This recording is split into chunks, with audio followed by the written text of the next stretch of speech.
अस्सलामुअलैकुम। Lecture 89 start करते हैं जी। कैफ 1 का होमवर्क में दो क्वेश्चंस थे, एक्स वाई जी और एक्स वाई जी था और मर्दान सॉफ्टवेयर था। एक्स वाई जी में शायद डेप्रिसिएशन एक्विडेशन का लेजर बनाने में मसला हुआ हो, नहीं हुआ। और मर्दान सॉफ्टवेयर में आखिरी एडजस्टमेंट एक बच्चा पिछली क्लास में आके पूछ रहा था बाद में कि उसने लिखा हुआ है जी डिविडेंड जो अनाउंस होता है वो इतना है और जो पेड नहीं होता वो पेबल में। मैंने कहा यार ये बात तो हमें पता ही है, आपने वही उसूल रखना है कि रिटेन अर्निंग्स में जो डिविडेंड अनाउंस होता है वो निकल कर जाता है डिविडेंड पेबल में। और फिर बहरहाल इन केस किसी का कोई क्वेश्चन होगा तो वो मैं ले लूँगा एंड पे। अगर कोई इन दोनों सवाल में, कितने बच्चों ने दोनों सवाल अटैम्प्ट किए थे? तो इनडायरेक्ट मेथड में अब मेरा नहीं ख्याल कि कोई मसला होना चाहिए आपको। बस रेक्टिफिकेशन जो है वो हमने अब इसके साथ मैच करना है उसको, लेकिन वो मैंने अब एंड के लिए रख दिया, यानी कि आज डायरेक्ट मेथड मेरी तरफ से पूरा हो जाना। फिर एक पास पेपर है जो इंशाल्लाह आप 70-80% खुद ही करके आएंगे। फिर मैं कल वो करवा के, कल मजीद कोई एक आधा सवाल और करवा के फिर मैं इसको क्या कर सकता हूँ और क्लोज ही करूँगा। फिर मंडे को इंशाल्लाह हम रेक्टिफिकेशन के साथ इस कैश फ्लो को मिक्स करके फिर इसको क्लोज कर देंगे। फिर नया टॉपिक ट्यूसडे से इंशाल्लाह स्टार्ट कर देंगे। बाकी पास पेपर्स आपके सामने है, जब आपसे वो होने लग जाते हैं तो टॉपिक तो तैयार ही होता है। वैसे भी अब आप बोर हो रहे होंगे इनडायरेक्ट मेथड से ना, और रोज़ एक ही काम, आज फिर नया काम। ठीक है, नया काम जब भी आता है ना तो ऐसे जज्बा ज़्यादा हो जाता है, पैशन आ जाता है। तो इनडायरेक्ट मेथड में बहरहाल मैं ये तो नहीं कह सकता कि 100% तैयार है, क्योंकि वो मैंने आपको वैसे ही बता दिया है कि एक आधी एडजस्टमेंट तो बहरहाल हर सवाल में आ ही जाती है जो कभी भी परेशान करती है। लेकिन 70-80% क्वेश्चन अब आपका सही होता है। आज के टेस्ट में भी इंशाल्लाह ये बात आप कोशिश करके प्रूव करके दिखाएंगे। ठीक है, चलिए। अच्छा जी, डायरेक्ट मेथड के लिए सवाल मैंने वही चुना है जो सवाल हमने ऑलरेडी किया हुआ है।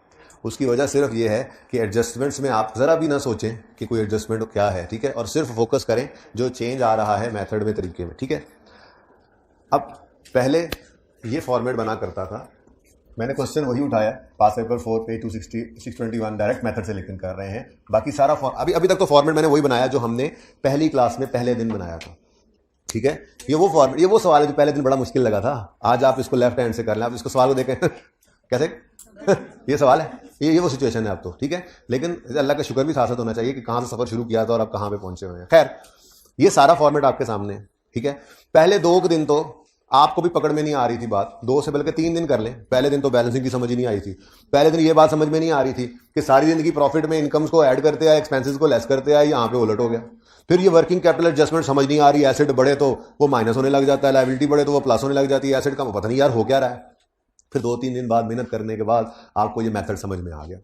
ठीक है, ऐसे ही यूजर भी कभी कह सकता है, जैसे आप सेठ साहब के पास गए ये कैश फ्लो लेके, उन्होंने कहा मैंने तो सारी जिंदगी यही सुना था कि इनकम से प्रॉफिट बढ़ता है, एक्सपेंस से कम होता है, ये क्या बदतमीजी है, और ये क्या है, increase in inventory, decrease in asset, increase, क्या बदतमीजी है ये, उठाओ ये कैश फ्लो और निकलो यहां से।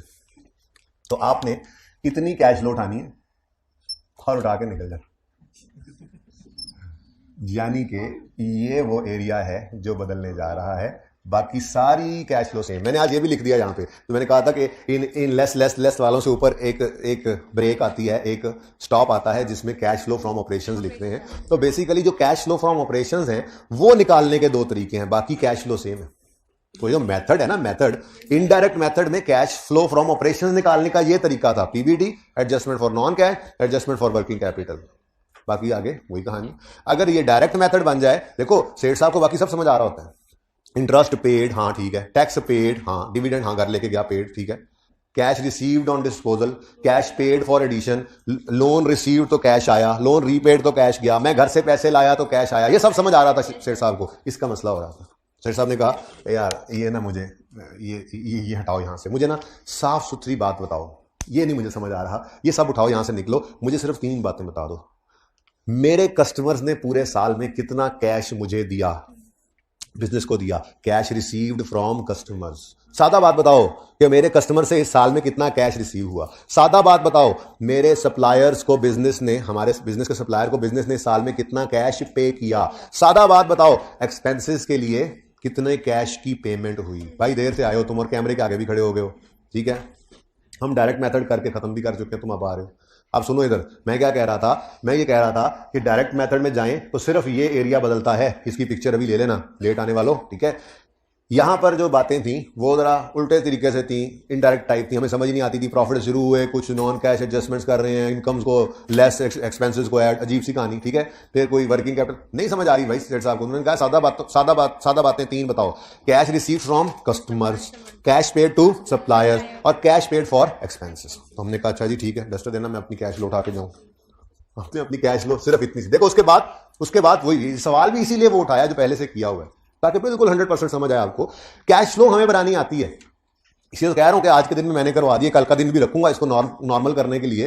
फिर इस टेस्ट में तो जो आज होना है, इसमें तो सिर्फ इनडायरेक्ट मेथड ही टेस्ट हो सकता है। नेक्स्ट वीक के टेस्ट में एक डायरेक्ट का सवाल भी डाल दूंगा। इतनी ही प्रैक्टिस हो सकती है, पास पेपर आप खुद करके आएंगे घर से इंशाल्लाह, मुश्किल नहीं है, ठीक है। तो चलो भाई, उठाओ अपनी कैश फ्लो, और लेट आने वालों उठाओ अपनी कैश फ्लो, निकलो यहां से। ये एरिया बदल गया, देखो, ओहो, तस्वीर आपने बनाई नहीं, बनवा देनी चाहिए थी आपसे। कोई बात नहीं, इतनी तस्वीर तो बना सकते हो फॉर्मेट की, ठीक है। वैसे दिमाग में बना लो, ठीक है। बाकी सब सेम है, ठीक है। सिर्फ यहां पर वो पीबीडी से लेकर एडजस्टमेंट वाली कहानी की बजाय साफ सुथरे सादा अल्फाज में तीन बातें बतानी है। Cash received from customers,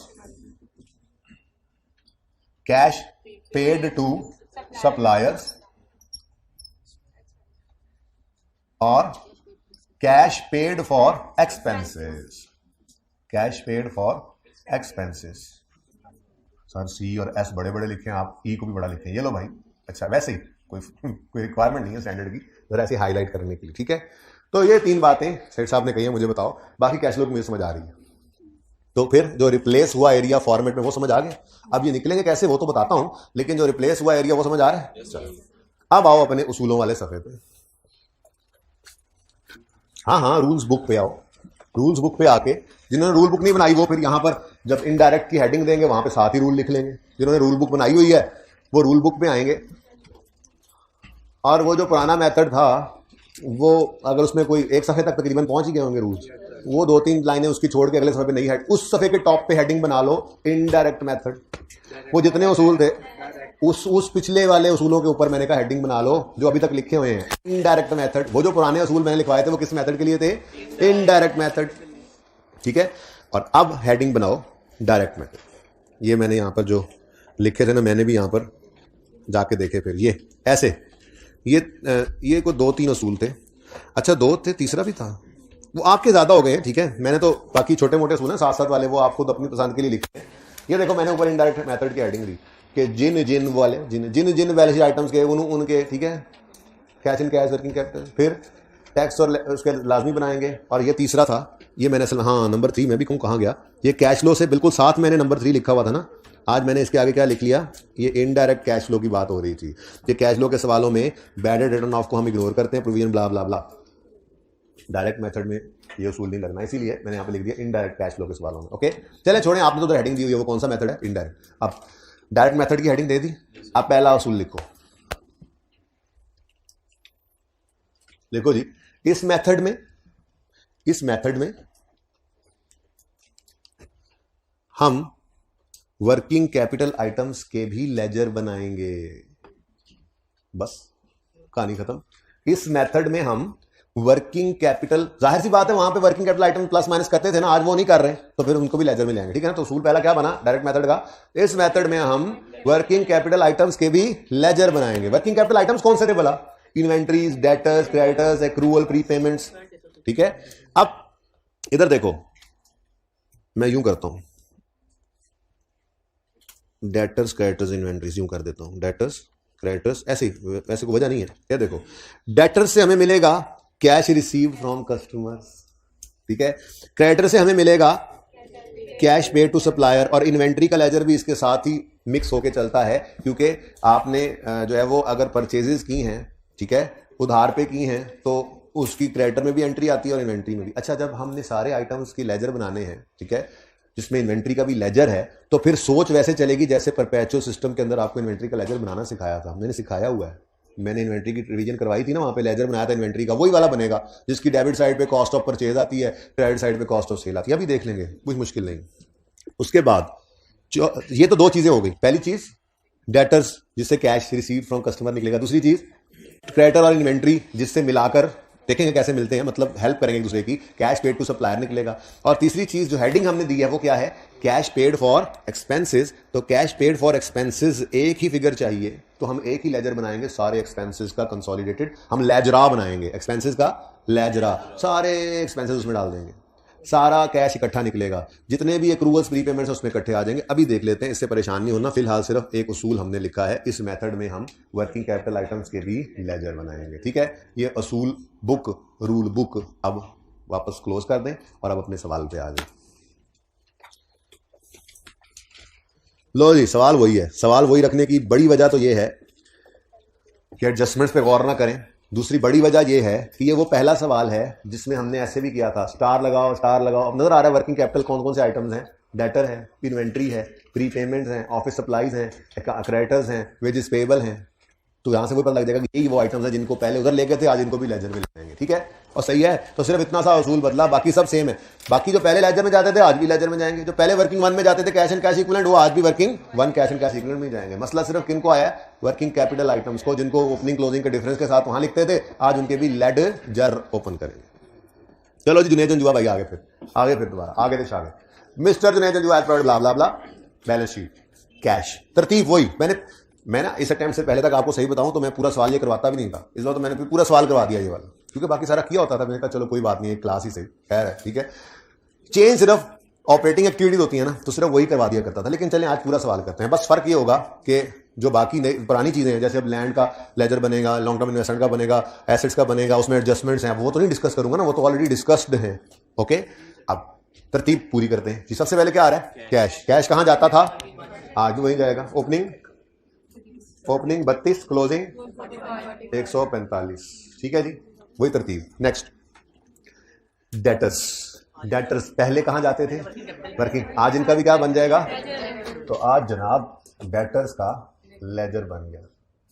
opening बताओ 104, क्लोजिंग 218। अच्छा 218 नहीं 280, बड़ी मेहरबानी। ऐसे बोला करो, पहली बार में समझ ही ना आए।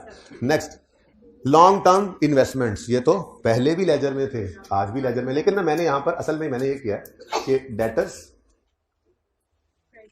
क्रेडिटर्स, नई चीज थी ना, इन्वेंट्री, इन्वेंटोराई, और सारे एक्सपेंसेस का एक बड़ा कंसोलिडेटेड लेजरा, एक्सपेंसेस, ये सब के लिए मैंने एक अकाउंट बना लिया। ठीक है, तो ये चार मैंने इकट्ठे रख ली क्योंकि जरा नई चीज थी, तो मैंने कहा इसको जरा इकट्ठा रख के समझा देता हूं। इसलिए ये चार को मैंने तरतीब में, मतलब वैसे तरतीब सवाल की नहीं फॉलो की, बस ये चार अलग कर लिए, बाकी तरतीब से चलेंगे। ठीक है, तो जी डेटर के बाद क्या आ गया, लॉन्ग टर्म इन्वेस्टमेंट। लेजर बनता था, लेजर बनाएंगे ये लॉन्ग। आप अपनी तरतीब से चलते हैं, कोई मसला नहीं, लेकिन इकट्ठा कर लेंगे तो ज्यादा अच्छा समझ आ जाएगा जी। लॉन्ग टर्म इन्वेस्टमेंट, ओपनिंग बताएं 170, क्लोजिंग 220।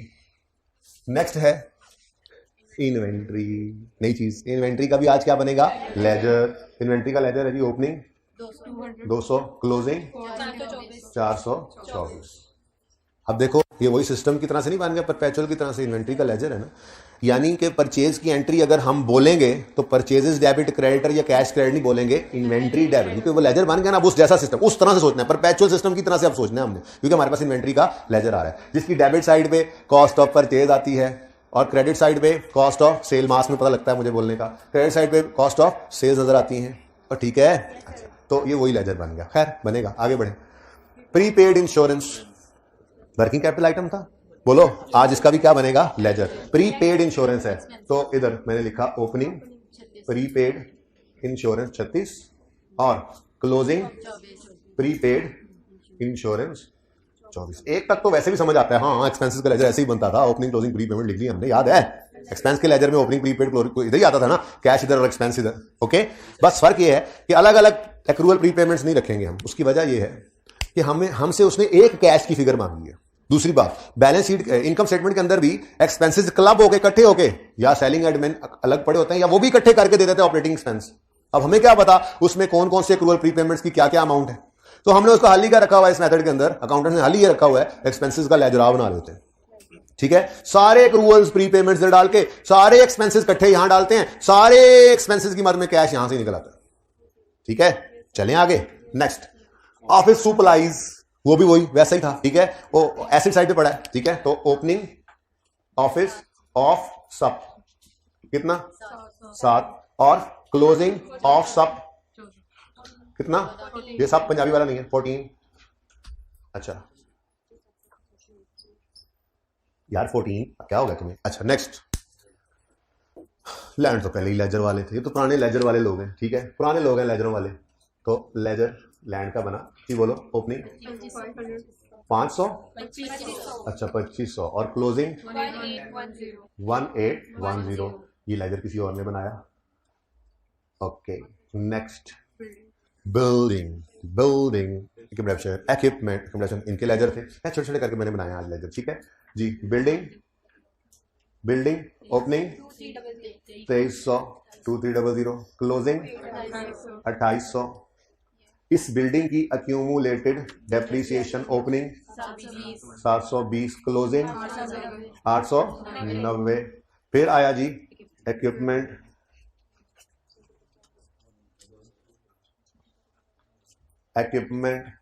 Opening 1150, closing 1200। फिर इसकी accumulated depreciation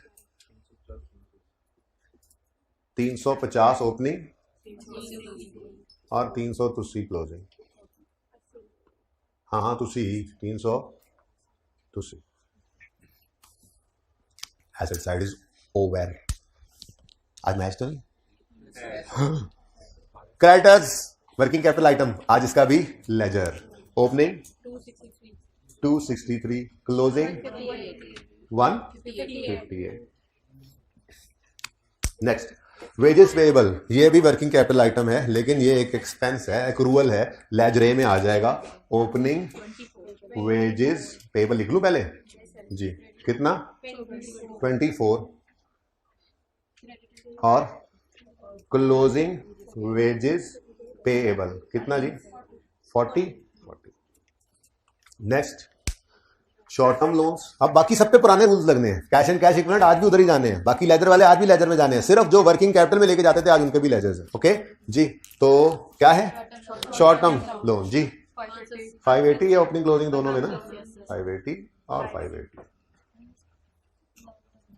long term loan और कैपिटल ये दोनों लेजर्स में जाते थे, इनके यहां पे लेजर बना लेते हैं जी। Long term loan opening 1160, closing 9। ये वही लेजर है जिसमें वो कैपिटल और लोन हिट हुआ था, याद है ना, बस आज वही याद है, इस्तेमाल करना था मैंने, तभी तो ये सवाल दोबारा करा रहा हूं जी। क्लोजिंग कितना बताया 985। फिर कैपिटल इकट्ठा है, सब कुछ यहीं पर ही आएगा, ब्रॉड डाउन 3402, कैरी डाउन 3884। लो जी, उसके बाद जरूरत पड़ने पर कुछ लेजर्स और ओपन करेंगे। वो 3 डिस्पोजल थे ना, तो डिस्पोजल अकाउंट तो आपको पता है बनेंगे ही बनेंगे। जरा इनको मैं सही कर लूं, बहुत ही नीचे चलेंगे, नजर ही नहीं आते।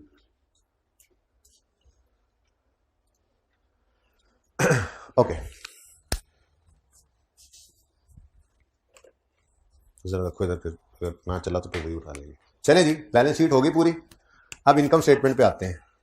आपको याद होगा मैंने पिछली क्लास में काटा है, इसको और इसको हमने काट दिया था। हमने कहा था, मैंने आपको कहा था प्रूफ लॉजिक है ना, पर्चा पास होने लग गया, लॉजिक कौन सा आखिरी क्लास में भी दे दूं, मसला नहीं है, काम सही चल रहा है, मैंने लॉजिक भी कहा छोड़ो जाने दो, बस कर लेंगे, सिखाऊंगा जरूर जी। तो हमने उस वक्त ये बात की थी, ये कह रहे थे कि ये सारे वर्किंग कैपिटल में ना ऑटोमेटिकली कैश में कन्वर्ट हो जाने, तो आज वर्किंग कैपिटल भी कोई नहीं है। और दूसरी बात, आज वैसे भी बेटा डेटर का लेजर बन रहा है जिसमें सेल आएगी, इन्वेंट्री का लेजर बन रहा है जिसमें कॉस्ट ऑफ सेल आएगी, और एक्सपेंस का लेजर बन रहा है जिसमें ये एक्सपेंसेस आएंगे, ठीक है। तो आज यहां से भी चीजें उठाकर पहुंचाएं। इसका मतलब इस मेथड के लिए डिटेल्ड इनकम स्टेटमेंट का होना जरूरी है, वरना इस मेथड से सवाल नहीं हो सकता। और जो यही सवाल इनडायरेक्ट से हो सकता है, करके देखा हुआ हमने, ठीक है। हर सवाल इनडायरेक्ट मेथड से हो जाता है कैश फ्लो का, लेकिन हर सवाल डायरेक्ट से नहीं होता। डायरेक्ट मेथड सिर्फ उसी से होगा जिसमें ये डिटेल सारी गिवन होगी, ठीक है ना। डेटर के लेजर में सेल, इन्वेंट्री के लेजर में कॉस्ट ऑफ सेल, एक्सपेंसेस के लेजर में एक्सपेंसेस, ये अलग अलग होंगे, तो सिर्फ प्रॉफिट देते तो हमें क्या पता। ओके चल, खैर छोड़े इस बात को। सेल्स कहां आती हैं, डेटर के लेजर में। आप कहोगे सर इधर तो क्रेडिट सेल्स आती हैं, सवाल में कहीं कैश सेल का जिक्र नहीं है तो फिर क्रेडिट अज्यूम करेंगे। वैसे आपस की बात बताऊं, आज नहीं बताई, कल बताऊंगा बच्चों को, आपको भी, उनको भी, सुबह वालों को भी। हम यहाँ पे टोटल सेल ही ले लेते हैं, वजह मैं कल ही बताऊंगा, ठीक है ना। छोड़े, फिलहाल तो सवाल में पूरा सवाल हमने किया हुआ है, इसमें कहीं पे कोई कैश सेल का जिक्र नहीं है, तो फिर सारी की सारी सेल्स क्रेडिट सेल्स। ओके, कितनी है जी? 9280। Next, cost of sales, cost of good sold, ये कहां जाता है? क्रेडिटर में। Creditor, cost of sale creditor में नहीं जाती, कॉस्ट ऑफ सेल तो इन्वेंट्री में जाएगा। तो इन्वेंट्री के अकाउंट में आकर कॉस्ट ऑफ सेल्स को आपने लिखा 6199, ठीक है। टोटल मैंने अभी भी छुपाया, टोटल को क्या करना होता है। नेक्स्ट, ऑपरेटिंग एक्सपेंसेस की हेडिंग है जिसमें सेलिंग है, एडमिन है, डेप्रिसिएशन है। डेप्रिसिएशन को इग्नोर करो, ये ना लेना, ये नॉन कैश होता है। इसको छोड़ के बाकी दोनों इकट्ठे ऐड करके लिखवा दो मुझे। ऑपरेटिंग एक्सपेंसेस ही कह देता हूं मैं, जरा जगह तंग है। यहां पर मैंने लिखा ऑपरेटिंग एक्सपेंस, ऑपरेटिंग एक्सपेंस, ये वही प्रॉफिट एंड लॉस वाली फिगर, ठीक है। ये जरा दो चीजें ऐड करके लिखवाओ मुझे। 634 प्लस 1348, ये सारे एक्सपेंसेस मैंने डाल दी, कितना बनता है? 1982, ठीक है जी। तो सारे एक्सपेंसेस, इसीलिए सारे एक्रूअल प्री पेमेंट्स भी मैंने यहीं पर डाल दिए थे, ठीक है ना। बाहर ही आई जा रहे हैं इस पैसा, इधर ही ना डोल दो जी। लेजरा जो हुआ, ओके। नाउ सारे एक्सपेंसेस, सारे एक्रूअल प्री पेमेंट्स, तो फिर सारे एक्सपेंसेस का कैश यहां से निकलेगा इंशाल्लाह थोड़ी देर में, ठीक है। ये हमारा मकसद था। वरना देखो ना, अगर अलग अलग एक्रूअल प्री पेमेंट्स हम अलग अलग लेजर ओपन कर लेते तो कैसे एडमिन सेलिंग में से वो वेजेस अलग निकालें, कैसे हम इंश्योरेंस अलग निकालें, कैसे ऑफिस सप्लाईज अलग निकालें, कैसे सारी चीजें अलग अलग निकल नहीं सकती ना। सारे एक्रूअल प्री पेमेंट्स को यहां पे फेंका और यहीं से सारे एक्सपेंसेस को बैंक कर, यहीं से सारा कैश इकट्ठा निकाल लेंगे, ठीक है। सही है, सही है, सॉरी। नेक्स्ट, अगली चीजें हैं ये 4 आदत जो हमने उस सवाल के अंदर ली थी। डेप्रिसिएशन को, जरा इधर हो जाए, मेरे पीछे छुप जाना है। डेप्रिसिएशन को ऐड बैक किया था, रिवर्स ज्यादा बेहतर लफ्ज़ है, ठीक है ना। एड लेस वहीं जाके सोचते थे जी। डेप्रिसिएशन को रिवर्स किया था, गेन को रिवर्स, गेन को रिवर्स, लॉस को रिवर्स, ये 4 चीजें रिवर्स की थी हमने। गेन लॉस वहां पे जाकर उल्टा दिए थे, ठीक है। आज वो क्यों किया था वैसे, ये तो बताओ।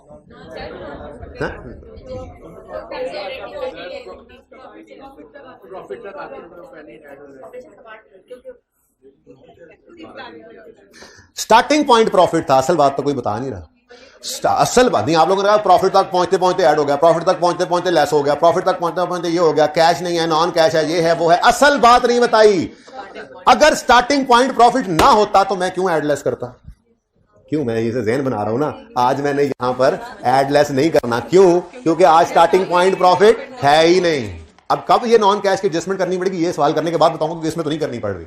तो मुझे बताओ कि क्या ये 950 आज हमारा स्टार्टिंग पॉइंट है? नहीं। तो उस दिन ये काम इसलिए करना पड़ा था कि शुरू कहां से किया था? 900। इस तक आते आते ये माइनस हो चुका था, ये ऐड हो चुका था, ये ऐड हो चुका था, ये माइनस हो चुका था, तो रिवर्स किया था। आज स्टार्टिंग पॉइंट ये नहीं है, साइड पे करो। हाँ, लेकिन डेप्रिसिएशन एक्सपेंस एक्यूमुलेशन के लेजर में जाएगा, वो अलग बात है कि वो 2 हिस्सों में है। गेन लॉस, गेन डिस्पोजल का अकाउंट बनाकर ले जाएंगे, क्योंकि बहरहाल कैश पेड तो हमें चाहिए। डेप्रिसिएशन वगैरह यहां जाएंगी तो कैश एडिशन वाला निकलता था, अगर बुक वैल्यू पे एसेट अकाउंट बन रहा है। फिर ये गेन लॉस यहां डिस्पोजल के अकाउंट्स में आएंगे तो ही कैश निकलेगा ना। हमें कैश पेड, कैश रिसीव तो चाहिए ना। एसेट बेचा है, गेन लॉस ना रिवर्स करो, लेकिन कैश पेड, कैश रिसीव तो लाओगे ना एडिशन वाला, ठीक है। तो रिवर्सल वही तो सारा रिप्लेस किया। यहां पर एडजस्टमेंट फॉर नॉन कैश उड़ा दिया, एडजस्टमेंट वर्किंग कैपिटल उड़ा दिया। नॉन कैश जो थे वो क्योंकि इधर पीपीटी तक आते थे, एडलेस नहीं होते तो वो नहीं करने पड़े, ठीक है। और जो वर्किंग कैपिटल था उसको लेजर्स में ले आए। अब डिफरेंट है मेथड, तो मेथड सिर्फ इतना सही डिफरेंट है। ओके, चलें जी, बिल्कुल लिखेंगे। अभी मैं प्रॉफिट लिखता हूं यहां, नहीं तो कह रहे हैं आप कैपिटल के लेजर में ये प्रॉफिट आएगा, बिल्कुल आएगा। बल्कि मैं अभी लिख देता हूं, ये लो बेटा, प्रॉफिट पैट, पीबीटी पैट है कि मैं प्रॉफिट ही लिख रहा हूं, चलो पैट ही लिख देता हूं, क्योंकि पीबीटी पैट तो सेम ही है। कितना? बिल्कुल आएगा, यहां तो आएगा, यहां क्यों ना आए, ठीक है, बिल्कुल आएगा। अच्छा, लिख लेना चाहिए था मुझे। चलें जी, अब भाई बात यह है कि ये 4 चीजें जिसमें एक डेप्रिसिएशन है। डेप्रिसिएशन या तो एसेट अगर बुक वैल्यू बन रहा है, याद करें, उसके लेजर में जाती थी, वो लिखने के बाद हम कहते थे चलो रिवर्स करें। आज लेजर में तो जाती लेकिन रिवर्सल ना होता, लेकिन लेजर में भी हम नहीं लेके जा रहे, प्रोडक्शन से निकलेगा बैलेंसिंग, और वो 230 ही निकला था। याद है पहले दिन 230 क्या था? 60 रुपए इसकी डेप्शन थी और बाकी कुछ इसकी थी। 60 इसकी थी, कुछ इसकी थी, 170 इसकी थी, ठीक है ना। ये दोनों मिलकर 230 ही बना था। लेकिन वो वहीं पर उतनी डेप्शन ही निकलेगी। यानी लेजर में ये डेप्रिसिएशन ने जाना है, जैसे लेजर में प्रॉफिट गया है, लेजर में इस डेप्शन ने जाना है, लेकिन नॉन कैश वाली जगह पर रिवर्स नहीं होना। ऐसे ही ये गेन लॉस डिस्पोजल के लेजर में तो जाएंगे लेकिन रिवर्स नहीं करेंगे। अब वो गेन लॉस लेजर में ले जाकर वहां से कैश निकालेंगे। कैश तो इन्वेस्टिंग एक्टिविटी में लिखना है हमने, ठीक है। तो चलो डेप्रिसिएशन को तो माफ कर दो फिलहाल, क्योंकि वो अलग अलग वैसे ही निकल आनी है। ओके, आगे बढ़ो, इन तीन की बात करो। तीन है डिस्पोजल्स, पता चला, मुझे लग रहा है आवाज थोड़ी सी मिस हो रही है, प्लीज देखें जरा जी। तीन है डिस्पोजल, तो तीन बनाओ डिस्पोजल अकाउंट। ये तो पहले दिन से कह रहा हूं, जब डिस्पोजल आ जाए तो डिस्पोजल का अकाउंट ओपन करो। तो पहला डिस्पोजल किसका है जी? उस पे गेन है लॉस है? लैंड गेन है। अब डिस्पोजल के अकाउंट में गेन किस तरफ आता था? सोच लेते हैं, डिस्पोजल के अकाउंट में अगर क्रेडिट साइड पे प्रॉफिट लॉस वाली फिगर है तो वो प्रॉफिट लॉस डेबिट है, डिस्पोजल क्रेडिट है तो वो तो लॉस होगा। तो फिर गेन आएगा डेबिट साइड पर। वो प्रॉफिट एंड लॉस वाली फिगर जो गिवन है बताओ 64 लिख लें, यहां पे लिख लें। चीजें कैश तो निकालना है ना, चीजें अपने हिसाब से चलती जाएंगी। आगे बढ़े। नेक्स्ट है लॉन्ग टर्म इन्वेस्टमेंट की सेल पर गेन। अगेन गेन है, बंदा बन जा जी। ऐसे दिल कर रहा था कहने का, ये ना कहीं सर क्यों कहा, तुम्हें पता है क्यों कहा? ये तुमने कहना मुझे क्यों निकाला जी। लॉन्ग टर्म इन्वेस्टमेंट गेन है डेबिट साइड पर 32 का, ठीक है जी। नेक्स्ट इक्विपमेंट है, इक्विपमेंट उसकी सेल पे लॉस आया। लॉस, आप लॉस कहते हैं ना लॉस को, लॉस आया। तो डिस्पोजल ऑफ इक्विपमेंट लॉस है, तो डिस्पोजल का account credit, profit and loss account debit. तो लॉस प्रॉफिट एंड लॉस में जो जाता है वो डिस्पोजल की क्रेडिट साइड पे आता है 15, ठीक है। लो भाई, और देखो डेप्रिसिएशन जो है ना, ये मैंने सब चीजें उठा ली हैं, आज मैंने सब चीजें उठा ली हैं। डेप्रिसिएशन को सिर्फ इसलिए माफ कर दिया है कि वो इकट्ठी आ रही थी। अगर एक ही पीपीई का लेजर होता ना तो मैं इसको भी उठा के वहां पे लिख देता क्रेडिट साइड पे, इकट्ठा होता। लेकिन अभी चूंकि वो इकट्ठा है नहीं, मैं एक जगह 230 कहां डालू, आधा आधा करने, वो तो बाद में उसे 60 बता दिया तो पता लग रहा है ना कि 60 इसका तो 170 उसका होगा। लेकिन फिलहाल इसको सिर्फ इसलिए माफ कर दिया, छोड़ो उसको, ठीक है। अगर बार बार कह रहा हूं, जैसे मैंने कहा प्रॉफिट है, इसको भी उठा लिया, इसको लेजर में ले जाएंगे, कैपिटल के लेजर में जाएगा, लेकिन बस स्टार्टिंग पॉइंट ये नहीं बनेगा, ठीक है। ऐसे ही गेन लॉस ये डिस्पोजल के लेजर में जाएंगे, बस रिवर्स नहीं होंगे। ऐसे ही डेप्रिसिएशन ये लेजर में जाएगी। डेप्रिसिएशन लेजर में कब एसेट अकाउंट बुक वैल्यू बन रहा है तो एसेट अकाउंट में चली जाती है, और अगर अक्यूमुलेशन अलग हो तो वहां चली जाती है। जिस भी लेजर में जाना है इसने जाना है, लेकिन हम उसको रिवर्स नहीं करेंगे बस, क्योंकि हमारा स्टार्टिंग पॉइंट पीबीटी नहीं है। यार ये इसी तरह 23 पे करा दो। अच्छा जी, चलें। अब सारा डाटा मैंने लिखवा दिया। तुंज उठ जा जी। Okay, now only adjustments are left. Number 1, सवाल सारा डाटा लिख दिया ना, कुछ रहा तो नहीं गया? नहीं रह गया।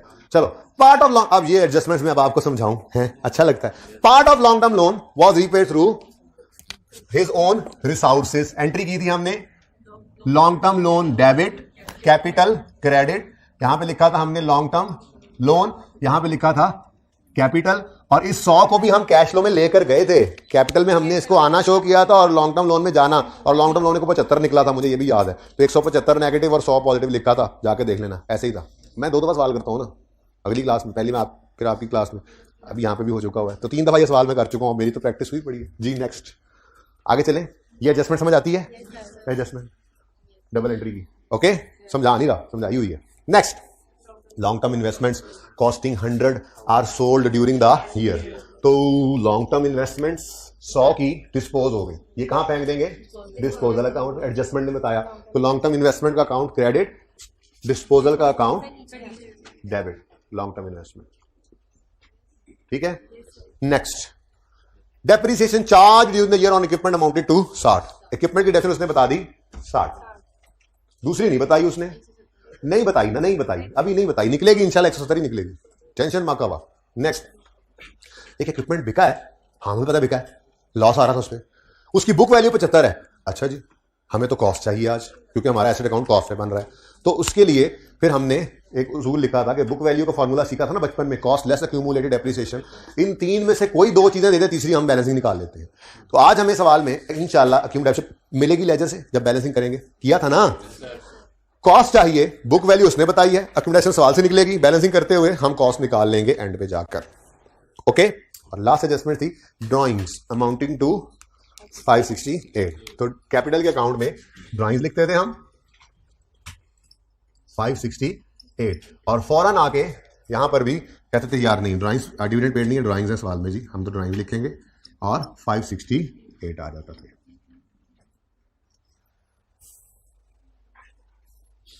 ठीक है, लो जी सवाल तो हो गया पूरा, अब फिर से स्लो होते हैं, ये जरा रिपीट वाली टेलीकास्ट थी ना। ठीक है, अब जनाब बैलेंसिंग शुरू करते हैं, लेकिन बैलेंसिंग शुरू करने से पहले ये 3 अकाउंट्स जो हैं, डेटर, क्रेडिटर और इन्वेंट्री, इसके बारे में एक उसूल सुन लो। असल में ना पहले आपसे कोई 3-4 अटेम्प्ट्स पहले वाले जो FR1 के स्टूडेंट्स होते थे ना, उनकी सिलेबस में एक टॉपिक होता था सिंगल एंट्री, जो सबसे मुश्किल टॉपिक था, फिर निकल गया। उसके बाद FR1 में आसानी है। तो उस टॉपिक में ना ये बैलेंसिंग सीखा करते थे वहां पर, और जब उसके बाद कैश फ्लो पे बच्चे आते थे ना, तो बच्चे कहते थे ये कोई टॉपिक है। वैसे तो आप लोग 2-3 दिन बैलेंसिंग में 1-2 दिन जरा खपे, उसके बाद अब आप भी वही कहते हैं ये कोई टॉपिक है, लेकिन वो पहले दिन ही कह देते थे ये कोई टॉपिक है। बैलेंसिंग वहां सीखते थे। तो इन 3 अकाउंट्स के बारे में जो रूल होता था बच्चे वहां सीख लेते थे, अब आपको यहां सिखाना पड़ता है। ठीक है, तो पहले मुझे ये बताएं, ले आमिर भाई इधर, पहले मुझे ये बताएं कि हमेशा से आपको एक बात कहता आया हूं कि अब नॉर्मेलिटीज हमेशा सवाल बताता है। डेटर का लेजर अगर हो, डेटर, तो उस लेजर के अंदर नॉर्मल 4 चीजें कौन सी होती हैं मुझे बताओ। ब्रॉड डाउन होता है, सेल्स होती हैं, कैश रिसीव फ्रॉम डेटर होता है और क्लोजिंग होता है। आप कहोगे सर ये तो बैड डेट रिटर्न ऑफ भी आ सकता है, सेल रिटर्न भी आ सकता है, डिस्काउंट भी आ सकता है। वैसे तो ठीक है, ऐसी कोई बात भी होगी तो सवाल खुद बताएगा। ठीक है, तो अब नॉर्मेलिटी सवाल बताएगा, खुद से नहीं अज्यूम करना बैड रिटर्न ऑफ है तो लेजर में लिखे डेटर के। इसका मतलब 4 चीजें नॉर्मल डेटर की जो हम ढूंढेंगे, अब नॉर्मेलिटी सवाल ने बता दी तो वो लिख देंगे। जब वो लिख देंगे तो वो तो उस 4 की काउंटिंग में फिर भी नहीं आनी, वो अब नॉर्मेलिटी उसने बता दी, हमने लिख दी, हमने 4 चीजों की तरफ ही जाना है। 5वीं जो अगर होगी, 6ठी होगी, 7वीं होगी, सवाल खुद बताएगा। ठीक है, तो 4 नॉर्मल चीजें क्या हैं डेटर के लेजर की? Opening, sales, cash, closing. Creditor की 4 नॉर्मल चीजें बताओ। Brought down, purchases, cash paid और क्लोजिंग। नहीं सर, परचेज रिटर्न भी तो आ सकती है। नहीं, अब नॉर्मेलिटी कोई भी होगी तो सवाल बताएगा। इन्वेंट्री के लेजर की 4 नॉर्मल शेयरें बता दो। ब्रॉड डाउन, कैरी डाउन, भाईने का सौखा करो, 2 हो गए। Brought down, carry down, cost of sale भी हो गया। डेबिट साइड पे क्या आता था? कॉस्ट ऑफ परचेजेस ना। हाँ, तो परचेजेस। आप कहोगे सर ऐसा कैसे हो सकता है? हो सकता है कोई अब नॉर्मल लॉस हो, कोई नॉर्मल लॉस हो, इनमें सवाल बताएगा भाई, और जो बताएगा वो लिख देंगे, पर हमने 4 की तरफ ही जाना है। ठीक है, तो ये तीनों भाई हैं, डेटर, क्रेडिटर, इन्वेंट्री के लेजर। इन तीनों में 4 बैलेंसेस हमने नॉर्मल ढूंढा करने हैं। तो ये आपका दूसरा उसूल है। उसूल बुक पे चलें, रूल बुक पे जाएं, चलें, लिखें जाके वहां पे, लिखें, लिखवाएं क्या? लिखें,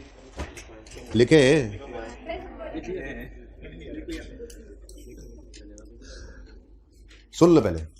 3 अकाउंट में 4 चीजें, डेटर में ओपनिंग, सेल, कैश, लेकिन कैश का मतलब रिसीव्ड, क्लोजिंग। क्रेडिटर के लेजर में ओपनिंग, परचेज, कैश यानी पेड, कैश पेड और क्लोजिंग। इन्वेंट्री के लेजर में opening, purchases, cost of sale, closing. कहां है उसूल बुक? 3 अकाउंट और इनमें 4 नॉर्मल चीजें। ये 3 अकाउंट 4 चीजें, 3 अकाउंट 4 चीजें, 100 दफा पढ़ना घर जाके आज आपने इसको, एक तस्वीर। 3 अकाउंट 4 चीजें, 3 अकाउंट 4 चीजें। कौन से 3 अकाउंट? Debtor, creditor, inventory. कौन सी 4 चीजें? आपके सामने। डेटर के अकाउंट में BD, sale, cash, closing. Cash का मतलब कैश रिसीव। क्रेडिटर के अकाउंट में बीडी, परचेज, कैश, क्लोजिंग। ठीक है, और सही है। आप कह रहे हो परचेज, अच्छा चलो। इन्वेंट्री के लेजर में BD, purchase, cost of sale, closing. और ये दोनों में परचेज आ रहा है, इससे कोई परेशानी तो नहीं हो रही? इन दोनों में परचेज आ रहा है, इससे परेशानी तो नहीं हो रही? परेशानी हो रही तो इधर देखो, पहले इधर देखो। परचेजेस का लेजर बन रहा हो और उधार पे चीजें खरीदें, तो एंट्री क्या करते होते हैं आप? परचेजेस डेबिट, क्रेडिटर क्रेडिट, यहां पे लिख देते होते हैं आप परचेजेस, और यहां पे लिख देते होते हैं आप क्रेडिटर्स। ठीक है, और अगर आप परचेजेस की बजाय परपेचुअल सिस्टम वाला इन्वेंट्री का लेजर बना रहे हो और आप फिर गुड्स खरीद लें, आप रुके ना, गुड्स खरीद लें, तो गुड्स खरीदने की एंट्री क्या सिखाई हुई है आपको? किधर गया, पढ़ो लब्बो जी। गुड्स खरीदने की एंट्री क्या बताई हुई है परपेचुअल सिस्टम में? इसमें होती है entry inventory debit, creditor credit. ठीक है, और यहां पर क्रेडिटर के अंदर फिर लिखा हुआ आ जाएगा परचेजेस की बजाय इन्वेंट्री। ठीक है, और यहां पर जो परचेजेस हैं उसके आगे लिखा हुआ क्या होगा, क्रेडिटर्स। जैसे यहाँ पे क्रेडिटर्स लिखा होता था, तो इस क्रेडिटर्स का मतलब भी मैं परचेजेस ही लिख देता हूँ। पहले आपको ये समझाया हुआ है ना कि इन्वेंट्री की डेबिट साइड पे कॉस्ट ऑफ परचेज यानी परचेजेस आती हैं, और बोलो तो यही परचेज के अकाउंट में भी आती थी, लेकिन लिखा क्या होता था, क्रेडिटर्स। तो ये असल में ये कहानी है कि जब हमने, अच्छा अब ये वाला सिस्टम कभी चलना ही नहीं है यहाँ पे, क्योंकि परचेज का लेजर तो हमने कभी भी नहीं बनाना। हमने पक्का फैसला किया है कि इन्वेंट्री का लेजर हमने बनाना, वर्किंग कैपिटल आइटम के लेजर बनाने। जब इन्वेंट्री का लेजर बनना है तो ये काम तो होगा नहीं, काम तो यही होगा। तो इसी के ये कह रहा हूं कि इन्वेंट्री के लेजर में नॉर्मल 4 चीजें क्या हैं, brought down, purchases, cost of sale और कैरी डाउन। अब वो परचेजेस जो हैं वो परचेजेस क्रेडिट पे हैं तो क्रेडिटर लिखा होगा इस साइड पे, अगर वो कैश पे हैं तो कैश लिखा होगा, ठीक है। और क्रेडिटर के लेजर में brought down, purchase, cash paid और क्लोजिंग आएगा, ठीक है। अब यहां पर परचेजेस जो आया करता था वो इन्वेंट्री से क्यों रिप्लेस हो गया, क्योंकि हम इन्वेंट्री का लेजर बना रहे हैं और परचेज की एंट्री परचेजेस डेबिट होती है, इन्वेंट्री डेबिट होती है, ठीक है। तो ये असल में दोनों लेजर्स में इन्वेंट्री में भी परचेजेस का लफ्ज नजर आया जो छुपा पड़ा है अभी इस वक्त तो, और क्रेडिटर में भी परचेजेस का लेजर आपको नजर आ रहा है, ओके, और परचेजेस का लफ्ज नजर आ रहा है, सही है ना। चलो, तो ये उसूल मैंने लिखवाए थे जी जो आपको परेशान कर रहा था, ये उसूल अब सही है। अभी बनाते हैं, अभी लेजर के अंदर भी जाकर लिखते हैं, सब समझ आ जाएगी। चलें जी, और यही सामने पड़ा रहे, आराम आराम से बाद में भी लिख लेना। मैं तो अब सवाल वो है जो सारा मैंने बोर्ड पे उतार लिया होगा। अब तो मैंने सिर्फ बैलेंसिंग करनी थी, तो मैंने ये समझाना था आपको कि बैलेंसिंग में आपने क्या चीजें ढूंढनी है, डेटर के लेजर में क्या 4 चीजें ढूंढनी है। कोई 3 दे देगा, चौथी बैलेंसिंग निकाल लेंगे। क्रेडिटर यार इतनी देर कर दी तुमने, आज तो बहुत नुकसान कर दिया, डायरेक्ट मेथड हो गया यार सारा, एकदम से अब दुख सा हो रहा है। खड़े हो जाओ ना तुम, अच्छा बैठ जाओ, फिर कुछ करते हैं। अच्छा रिवाइज करवा दें, क्या मतलब रिवाइज करवा दें, पिछले 1 घंटे से हम जो पढ़ रहे हैं वो रिवाइज करवा दें। किसने कहा रिवाइज करवा दें, किसने कहा, ये था, तुम थे, तुम ही हो सकते थे, नहीं तुम थे, तुम ही हो सकते थे, जो कहेगा तुम ही हो सकते, तुम हो गए लग रहा है, ये सब ही थे। अच्छा सुने भाई, बैलेंसिंग कराने लगा तो मैंने कहा ये बात बता दूं कि ये 3 लेजर्स नए आया ना, चौथा तो एक्सपेंस का भी लेजर भी नया ही आया, लेकिन इन 3 के लिए ये उसूल क्या है, इनमें हमने ये 4 नॉर्मल चीजें देखनी है। और सिंगल एंट्री का सवाल होता था ना जो, उसमें तो इसमें 3 चीजें मिस होती थी, एक एक करके निकालते फिर कहीं जाके पहुंचते। यहाँ पे बड़ा आसान काम है, आपको 3 चीजें गिवन होंगी, चौथी आपने बैलेंसिंग निकालनी होगी, कोई सी भी एक हो सकती है जो बैलेंसिंग निकालनी है, ठीक है। वैसे नॉर्मली कैश के पीछे ही भागेंगे, कैश फ्लो का टॉपिक, ठीक है। अब बैलेंसिंग स्टार्ट करते हैं जी। ब्लू मार्कर बाहर आ चुका है, डेटर के लेजर की तरफ आए। अब डेटर के लेजर में ओपनिंग भी है, सेल भी है। क्या क्वेश्चन पूछो अभी पूछ लो, आपका है आपका, अच्छा जी कोई क्वेश्चन नहीं। डेटर के लेजर में ओपनिंग भी आ रहा है, सेल्स भी आ रहा है, क्लोजिंग भी आ रहा है। 4 नॉर्मल चीजों में से कौन सी मिसिंग है, कैश। अच्छा अब ये जहन में सिर्फ हमने सोच लिया कि ये कैश है मिसिंग। जब बैलेंस किया तो बैलेंसिंग फिगर भी इधर ही आई, कितनी है बताओ, 9104, ठीक है। अब ये कैश क्या है, कल मैं कैश सेल्स भी बीच में, आपके ना होमवर्क के अंदर एक सवाल है जिसके अंदर पास पेपर का सवाल, जिसमें उसने कहा हुआ इतनी % सेल्स जो है वो कैश है, इतनी क्रेडिट। आप पता नहीं घर पे क्या करके आओगे, मैं आपको एक शॉर्टकट बताऊंगा फिर कल। अभी बता दूं तो आप वो करके आ जाएंगे, अभी बता दूं तो फायदा कोई नहीं है, ठीक है ना। तो आप लोग जब कल करके आएंगे वो काम मुश्किल किसी तरीके से, तो फिर आपको बताऊंगा यार क्या करते रहे आप लोग, ऐसे करना था। पास पेपर का एक वाहिद अकलौता सवाल डायरेक्ट मेथड का आपका आज होमवर्क है, ठीक है। अच्छा चले छोड़ें ऐसी बातें सोचना। ये क्या है, ये कैश जो कस्टमर्स है ना, इतनी बात बता, कस्टमर्स एक वाइड टर्म है, ब्रॉडर टर्म है। कस्टमर में क्रेडिट कस्टमर्स भी आते हैं, कैश कस्टमर्स भी आते हैं। हमने कैश फ्लो के टॉपिक में कैश रिसीव फ्रॉम डेटर्स भी लेना होता है और cash receive from cash customer भी लेना होता है, क्योंकि कस्टमर से जो कैश इनफ्लो हुआ है। हमारे सवाल में कैश मिलती ही नहीं, अगर होती तो कैश ऑफ डेटर भी आता और कैश ऑफ कैश सेल भी आता, क्योंकि ये ब्रॉडर टर्म है कस्टमर्स, ओके जी। लेकिन आज तो सुकून ही सुकून है। तो वर्किंग 1 2 है जी, 9104, पॉजिटिव के negative, received, cash received from customers. चलो जी आगे बढ़ते हैं।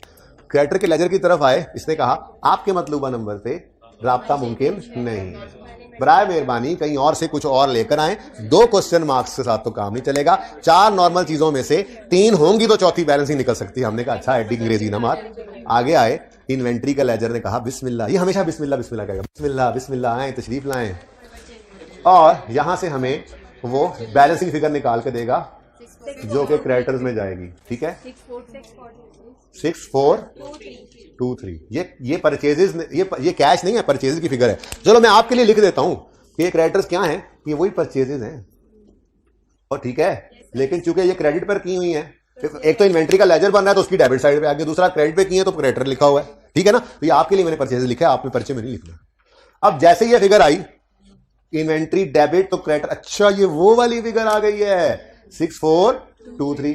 जब 6423 यहां लिखा तो यहां पे मैंने लिखा जी इन्वेंट्री। आपने कहा ये समझ नहीं आई बात, मैंने हालांकि समझा के आ रहा हूं। मैंने कहा यार वही परचेजेज हैं, ये उस लेजर से निकली हैं। किस लेजर से? उससे, इससे, इस लेजर से निकली हैं और यहां आ गई हैं। ठीक है, ये वही एंट्री है जो गुड्स परचेज करने की होती है अगर परपेचुअल सिस्टम हो तो। इन्वेंट्री डेबिट, क्रेडिटर उधार पे खरीदी है। अब फिर 2-1 वकरहन क्रेडिटर के लेजर ने भी कहा अच्छा ठीक है, मैं भी बिस्मिल्लाह बिस्मिल्लाह आ जाओ। फिर यहां से क्या मिल गया? कैश। कितना? 6528। 6528 cash paid to suppliers. Working number 3 cash paid to supplier 6528 negative outflow है, पेड। ठीक है, अच्छा अब क्या कह रहे हो तुम? सारे साल क्या? अच्छा जी। उसके बाद एक्सपेंस के लेजर में आए, ये तो अल्हम्दुलिल्लाह बैलेंस है, कोई बैलेंस की फिगर नहीं आ रही। आ रही है? क्या? किस तरफ? कितना? ये फिर क्या होगा? ओ हाँ, एक्सपेंस के लेजर में प्रॉफिट एंड लॉस वाली फिगर इधर आती थी तो दूसरी तरफ कैश की फिगर ही तो आती थी। यही तो कैश निकालने चले थे हम। तो ये कैश और वो कैश, ये कैश जो है, यही 3 मांगे थे, सारे जाग के बैठे। ठीक है, हाँ जी। हम सायों का ख्याल रखते हुए, उनको जगाते हुए प्यार मोहब्बत से जी। Working 1961 cash paid for expenses 1961। ठीक है जी। लो भाइया डेटर हो गया, क्रेडिटर हो गया, इन्वेंट्री हो गया, एक्सपेंसेस हो गया, यही नई चीज थी, बाकी तो सारा पुराना है। अब ये 2 मिनट में बाकी सवाल करना है, तैयार हो? बाकी तो वही सवाल है जो किया हुआ है मैंने क्लास में। वो दिन अदनान साहब की क्लास के 10 मिनट भी खा गए थे, स्टार्ट भी शुरू से किया था, फिर भी खत्म नहीं हुआ था। कितना टाइम लगाया था ना इसमें, घर पे जाकर कुछ 1 दफा किया, किसी ने 2 दफा, किसी ने 3 दफा कर दिया जज्बे में आके। ये वही सवाल है आगे फिर, इतनी सी नई चीज थी। चलो भाई, लॉन्ग टर्म इन्वेस्टमेंट एडिशन आ गया जी 150। ये 150 addition in long term investment है। यहां पे लिखा हमने addition in long term investments. अच्छा जी, working number 6 150 positive negative addition है, नेगेटिव। ठीक है, नेक्स्ट आगे बढ़े। आगे आया लैंड का लेजर, इधर डेप्रिसिएशन होगी। नॉर्मल सोचा करो, लैंड डेफिसिट होता है। यार भाई साहब क्या मसला है तुम्हारे साथ? यार रोज तुम्हें कहना पड़ता है, कभी तो शर्म करके खुद भी चुप करके समझ जाया करो। और बैठते भी तीनों इकट्ठे हो तुम जी। डिस्पोजल, क्योंकि पता है डिस्पोजल है। यार उठ जाओ, पीछे जाके खड़े हो जाओ आखिरी आधा घंटा। इधर में से इसको निकाल दो यार। ये साथ वाला असल में खराब आदमी यही है, फ्रॉडिया यही है। हाँ, लेकिन फंसता वही है हमेशा। चल पीछे चला जा मेरा बेटा, शाबाश जी। डिस्पोजल बैलेंसिंग फिगर निकली है जी 690। ये डिस्पोजल के लेजर में लैंड कितना? 90। नेक्स्ट तरतीब से चल रहे हैं ना, उसको बाद में बैलेंस कर लेंगे। अच्छा, ये भी गया बिल, हालांकि बनी हुई है। अच्छा, कोई एडिशन नहीं। आप कह रहे हैं बिल्डिंग, मैं कह रहा हूं बनी हुई है, कंप्लीट है। आप कह रहे हो नहीं बन रही है। बिल्डिंग का मतलब क्या होता है? बन रही है। नहीं, बिल्डिंग मतलब क्या होता है? बन रही है। अंग्रेजी अजीब सी जबान नहीं है। बिल्डिंग बन रही है अभी तो। बिल्डिंग इज बिल्डिंग मतलब क्या मतलब? अच्छा चले छोड़े जी 500 ये कैश है क्योंकि इसमें कोई डिस्पोजल नहीं है। टेस्ट वाले सवाल के अंदर अगर बोरिंग कॉस्ट और कैश फ्लो मिक्स हो जाएं, कहते हैं हम देखेंगे इंशाल्लाह। क्या मतलब है? नो सर, ये वो सर, क्या मतलब? प्लेट में रख के पर्चा दे देगा अगला? क्या मतलब? दिमाग को इस्तेमाल होने से कम हो जाएगा? क्यों डरते हो? होगा कुछ तो कम होगा। क्यों? कुछ नहीं है, बस मेहनत करें, थोड़ा सा दिमाग को इस्तेमाल करें। ठीक है, अच्छा चले ओके जी। कितना ये हो गया? 500 ले जाओ ना इधर, ये भूल ना जाए। एडिशन इन, खामोश रहो भाई। Addition in building, working number यार चुप कर जाओ, 500। नेक्स्ट इधर आए तो इसने कहा हाँ, इसने कहा कोई मसला नहीं, मेरे यहाँ कोई डिस्पोजल नहीं है। कि इधर तुम सोचो डिस्पोजल एबनॉर्मेलिटी होती है, होता तो बता देता। बिल्डिंग में डिस्पोजल नहीं निकला। 3 डिस्पोजल थे, बिल्डिंग में नहीं था डिस्पोजल। इक्विपमेंट था, लॉन्ग टर्म इन्वेस्टमेंट थी, लैंड था, इसमें कोई नहीं था। तो डेप्रिसिएशन बैलेंसिंग आएगी इधर। और यही बात तो पता लगी थी हमें कि 230 इन्हीं दोनों से मिलकर बना है, ठीक है। लेकिन ये 230 और ये 60 ये बस पड़े रहो भाई यहीं पे, हमने उसको रिवर्स नहीं किया था, ठीक है, क्योंकि पीपीटी से स्टार्ट नहीं लिया था हमने। आगे बढ़ते हैं जी। नेक्स्ट है इक्विपमेंट। इक्विपमेंट ने कहा कि भाईजान डिस्पोजल भी है, पता है आपको ना, डिस्पोजल भी है और हो सकता है एडिशन भी हो, इसलिए मैं माजरत खा हूँ, आप आगे जाए। इक्विपमेंट के लेजर में गए थे तो इसने कहा था मेरे में मैक्सिमम 4 चीजें आ सकती हैं, अब नॉर्मैलिटी डाल के भी ठीक है, अब नॉर्मैलिटी एंड डिस्पोजल वो डाल के भी 4 चीजें आती हैं, तो चौथी चीज ही निकली थी। 30 क्या निकला था जी? डिस्पोजल की अक्यूमुलेटेड डेप्रिसिएशन। जैसे ही ये फिगर निकली हमने कहा ओ शुक्र है, हम इसी के तो इंतजार में थे, क्योंकि हमने ये लिख रखा था कि बुक वैल्यू होती है कॉस्ट माइनस अक्यूमुलेटेड डेप्रिसिएशन। अब सवाल ने बताया था कि इक्विपमेंट जो बिका है उसकी बुक वैल्यू 75 है, हमें बुक वैल्यू नहीं चाहिए थी क्योंकि एसेट अकाउंट बन रहा था कॉस्ट पे। याद आ रही है ये बातें, किया हुआ सवाल है, ठीक है। तो हमने कहा था अच्छा अगर कॉस्ट निकालनी है, बुक वैल्यू भी दे दिया और अक्यूमुलेटेड एक्शन हमने निकाल ली है वर्किंग नंबर 11 में, तो फिर कॉस्ट निकालने के लिए 75 जमा 30 कर दो, 105 आ जाएगा, ठीक है। तो फिर हमने यहां पर आकर डिस्पोजल की कॉस्ट निकाली थी, और कैसे निकाली थी जी? 75 बुक वैल्यू प्लस 30 की कॉस्ट जी, 105 इक्विपमेंट अकाउंट में से क्रेडिट होकर इधर डिस्पोजल अकाउंट में डेबिट हो गया, 75, ठीक है। सॉरी 105, मैं भी कहूं ऐसे ऐसे कर, अच्छा देख भी रहे हैं, ऐसे ऐसे भी कर रहे हैं, साथ एक बच्चा ऐसे उधर कोने वाला बैठा हुआ है, देख भी रहा है, उस्ताद ने कह दिया मान भी रहा है, लेकिन हाँ भी कर रहा है बेचारा, लेकिन अब दिल नहीं मान रहा उसका ना। कितने अच्छे बच्चे हैं ना, 105, ठीक है। अच्छा दूसरा accumulated action debit, disposal credit, कितने से जी? 30 से। ये हमने वर्किंग नंबर 11 में निकाला था, यहां रेफर कर दोगे वर्किंग, ठीक है। कैश भी देख लेंगे एंड पे, बल्कि एंड हो ही गया, ये भी बैलेंस हो गया, ये भी बैलेंस हो गया, हाँ ये बैलेंस नहीं हुआ। कैश कितना? 155। ये है addition in equipment, addition in, इसकी इजाजत होती है पर्चे में, कोई मसला नहीं, लेकिन यहां पे लफ्ज पूरे पूरे लिखना बस। इक्विपमेंट जी बोलो 10 155 आउटफ्लो है क्योंकि एडिशन हुआ, ठीक है जी। ये इलाका सारा हो गया balance. Long term loans balance करके देखो तो कैश आएगा 75 का, लेकिन हमने इन दोनों को इकट्ठा करके याद है शो किया था, तो यहां पे हमने आकर लिखा था लोन रीपेड, लोन रीपेड, और 100 प्लस 75 हमने लिखा था 175 नेगेटिव। उसके बाद इधर देखा तो ये चेक करो बैलेंस हो गया, इसमें कोई बैलेंसिंग फिगर नहीं निकली थी, लेकिन इस 100 को भी हमने कैश इनफ्लो के तौर पे लिया था क्योंकि इसी से लोन रीपे हुआ था। बैलेंस करके चेक कर लो, ये बैलेंस हो गया था, इसमें कोई बैलेंसिंग फिगर नहीं निकली थी, ठीक है। तो कैपिटल इन्वेस्टेड या न्यू कैपिटल कुछ भी लिख दो जी, वर्किंग शर्किंग कोई नहीं थी, बस वो एडजस्टमेंट में लिखा हुआ था, वही 100 हमने ये शो किया था, वरना मैंने कहा था 75 भी कर देंगे तो वो एक आध नंबर ही मिस होगा, वैसे सही है, सवाल की सेहत पे कोई असर नहीं पड़ना, ठीक है। ओके, उसके बाद यहां पे आए डिस्पोजल ऑफ लैंड के अकाउंट में से हमें कैश बैलेंसिंग मिल रहा है, कितना? 750, यही मिला था ना तब भी, सारा सवाल सेम है बच्चों, सिर्फ इतनी सी जगह चेंज हुई है और 4 लेजर नए बने हैं, तो कंफर्टेबल फील कर रहे हो? नया सवाल कराता उसकी एडजस्टमेंट्स को सोचने बैठ जाते हैं, नया सवाल कल करवाऊंगा जब आप होमवर्क मुझसे कर रहे हैं, पहले आप करेंगे, तो मेथड से तो कंफर्टेबल हो ना, कि मेथड में कुछ नहीं है, अब बाकी फिर हमारी समझदानी की कमजोरी है, ठीक है, कि हम वो एडजस्टमेंट ना समझें, तो वो एडजस्टमेंट तो डिफरेंट वही करती है, कोशिश करूंगा कुछ ना कुछ बात करके ही भेजूं। तो यहां पर सेल प्रोसीड्स या कैश रिसीव जो भी लिख लो, फ्रॉम डिस्पोजल ऑफ ब्ला ब्ला पूरा लिख लेना, वर्किंग नंबर 14 754 पॉजिटिव, ठीक है। नेक्स्ट आगे बढ़े, इसको बैलेंस किया, इधर से इसका भी कैश आ गया 132,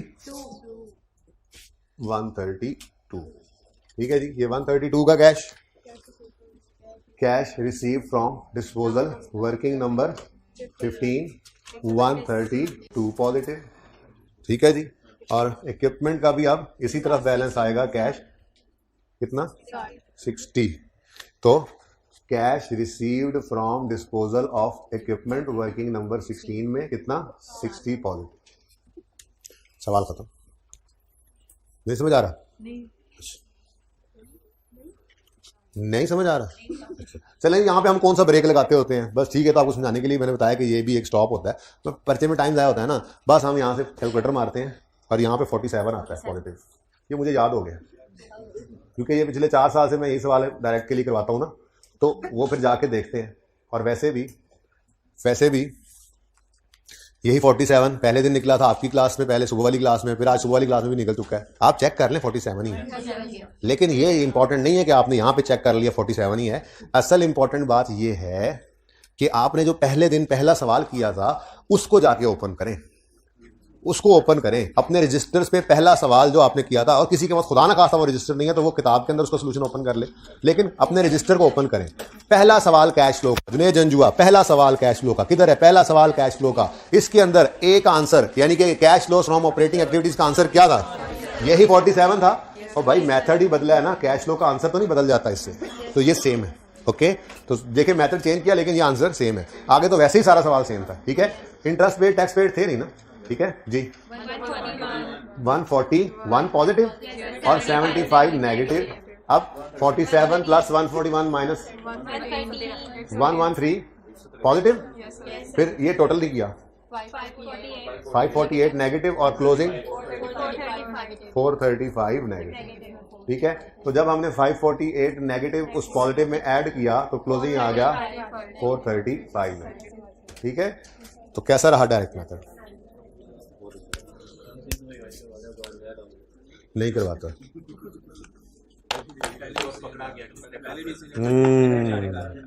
भाई बस इतना सा नया काम किया कि इस हिस्से को रिप्लेस करके उसकी जगह ये 4 लेजर बना लिए। एंट्रीज पहले भी करते थे, जो सवाल में डाटा गिवन होता था। बेटा परचेजेस की एंट्री होती ही क्या है? Inventory, debit, creditor, credit. Inventory के लेजर की 4 नॉर्मल चीज़ों में एक परचेजेस भी हैं। अब कभी ये परचेजेस यहाँ से निकल के इसको पूरा कर देंगी, कभी ये यहाँ से निकल कर इसको पूरा कर देंगी। ये दोनों भाई साथ ही रहेंगे। इनसे ही हमें असल में चाहिए ये फिगर। ये फिगर निकालने के लिए ये ज़रूरी थी, ये निकालने के लिए ये लेजर में इसका आना ज़रूरी था। तो ये कहानी ऐसे चली कि यहाँ से परचेजेस आई, वो क्रेडिटर में गई, क्रेडिटर से कैश आया और ये कैश हम ले गए कैश फ्लो में।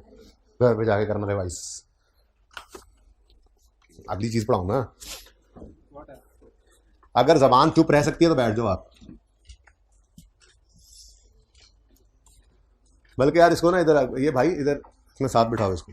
हाँ बिठाओ इसको, और अगर बोले तो बेशक कान के नीचे 1 2 आगे आओ, आगे। और देखता हूँ फिर मैं डॉन बने तो आगे आगे आगे आगे आओ। चलो ठीक है, काफी दूर है। ये भी दोस्त है, तुम्हारी दोस्तियां बड़ी हैं तुम्हारी। अच्छा बच्चों जल्दी करें, हाइब्रिड वाले पिक्चर ले लें प्लीज, कैमरे का वेट हो रहा है प्लीज।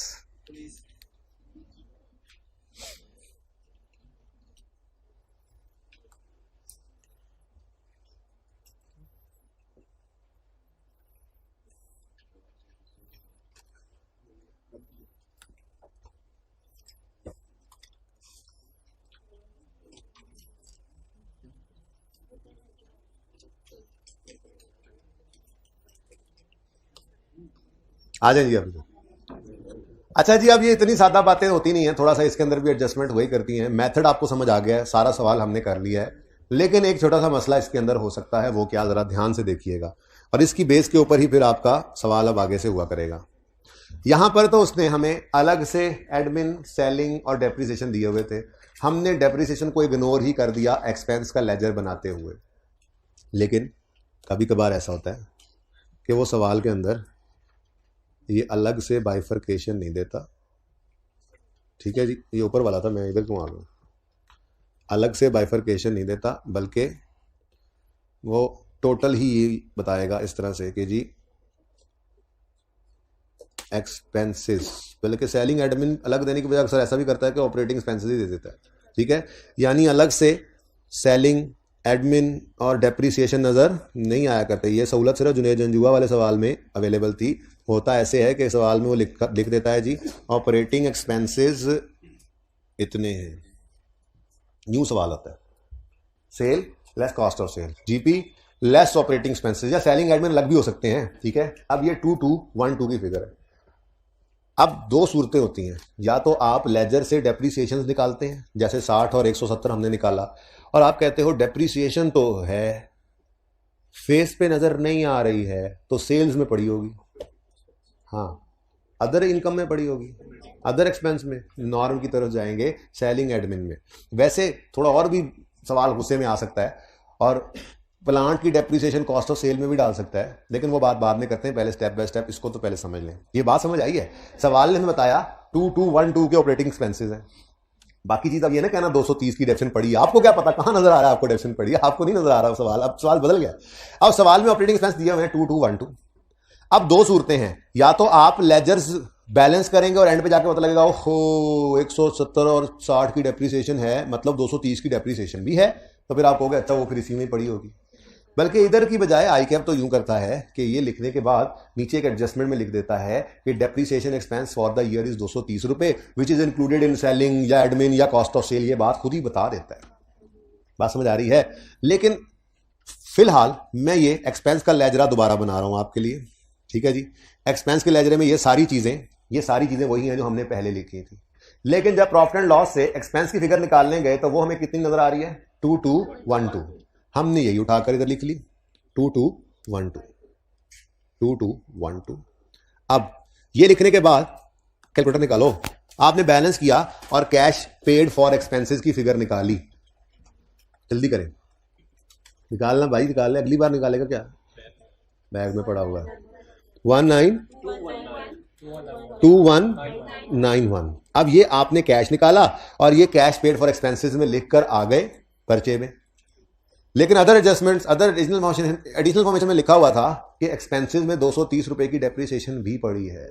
अब आपने उसको इग्नोर किया, आपने कहा, सर ने कहा था इस मेथड के अंदर डेप्रिसिएशन को इग्नोर करना है, मैंने कहा था वहां पे एडजस्टमेंट के बाद इग्नोर करना है, लेजर्स में तो आनी होती है। अच्छा, अब मसला क्या हुआ है, जरा इस 2191 को लिखो कैलकुलेटर पे, जो आपने अभी निकाला, और जो अभी थोड़ी देर पहले हमने निकाला है 1961, इसको, इनका डिफरेंस लो 230। बेटा 230 ही आ गया। अब ये 230 क्या है? वही क्योंकि ये सवाल में सारी चीजें सामने थी ना, इसलिए मैं इसमें समझा रहा हूं, क्योंकि ये चीजें यहां पे समझ आ रही हैं, आगे तो फिर अप्लाई करनी है। तो इसका मतलब ये हुआ कि कैश की फिगर में जो हमने अभी ये कैश निकाला है, इसकी फिगर में डेप्रिसिएशन भी शामिल हुई पड़ी है, डेप्रिसिएशन शामिल हो गई है ना, हालांकि वो तो नॉन कैश है। क्या डेप्रिसिएशन की 230 की एंट्री भी आपने यही की हुई है, depreciation expense debit cash credit, लेकिन आप कैश पेड फॉर एक्सपेंसेस अगर ये निकाल रहे हैं तो इसमें तो डेप्रिसिएशन भी शामिल हो रही है। प्रॉब्लम समझ आई है? अब प्रॉब्लम है क्या? प्रॉब्लम असल में है इस फिगर में। इस फिगर में चूंकि डेप्रिसिएशन शामिल है तो उसने कैश को भी इन्फ्लेट कर दिया है। ये डेप्रिसिएशन यहां पड़ी तो बैलेंस फिगर जब निकली तो उसमें भी ये डेप्रिसिएशन शामिल हो गई। ये तो मैथमेटिक्स है, ये तो काउंटिंग है, ठीक है। अब जैसे ही आप इसमें से 230 को निकालेंगे, ये मैन्युअली निकालना पड़ेगा आपको, ठीक है। जैसे ही आप इस 230 इस 22-12 में से 230 को निकालेंगे, फौरी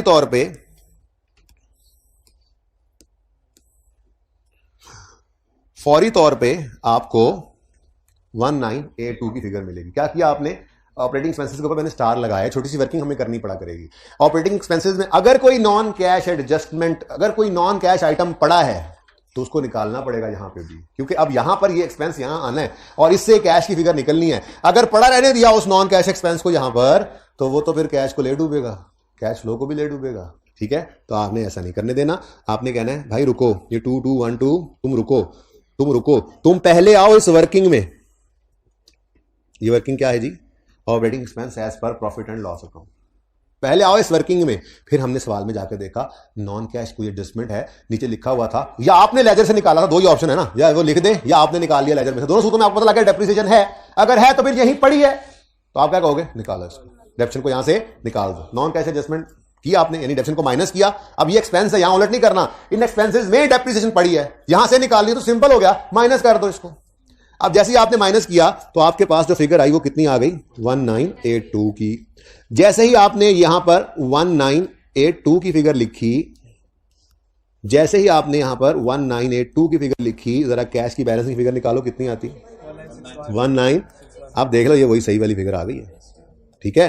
तो ये बैलेंसिंग फिगर निकालने से पहले अगर खुदा ना खास्ता इन एक्सपेंसेस में कोई नॉन कैश आइटम पड़ा है तो उसको सही कर लो। अच्छा, यही वाली चीज इन्वेंट्री पे भी अप्लाई हो जाती है, क्योंकि इन्वेंट्री में कॉस्ट ऑफ सेल पड़ी होती है इन्वेंट्री में कॉस्ट ऑफ सेल पड़ी होती है। बोलो, अब कॉस्ट ऑफ सेल में तो एक्सपेंसेस हैं। अब आप मैन्युफैक्चरिंग अकाउंट पढ़ के आए हैं, आप तो इंट्रो में बड़े पढ़ छड़ के आए हैं आप लोग, ठीक है। इतना तो आपको पता ही होगा कि अगर फैक्ट्री की बिल्डिंग की डेप्रिसिएशन है तो वो कॉस्ट ऑफ सेल में जाती है, और अगर हेड ऑफिस की बिल्डिंग की डेप्रिसिएशन है तो वो एडमिन एक्सपेंस में जाती है, और अगर सेल शोरूम की डेप्रिसिएशन है तो वो सेलिंग एक्सपेंस में जाएगी।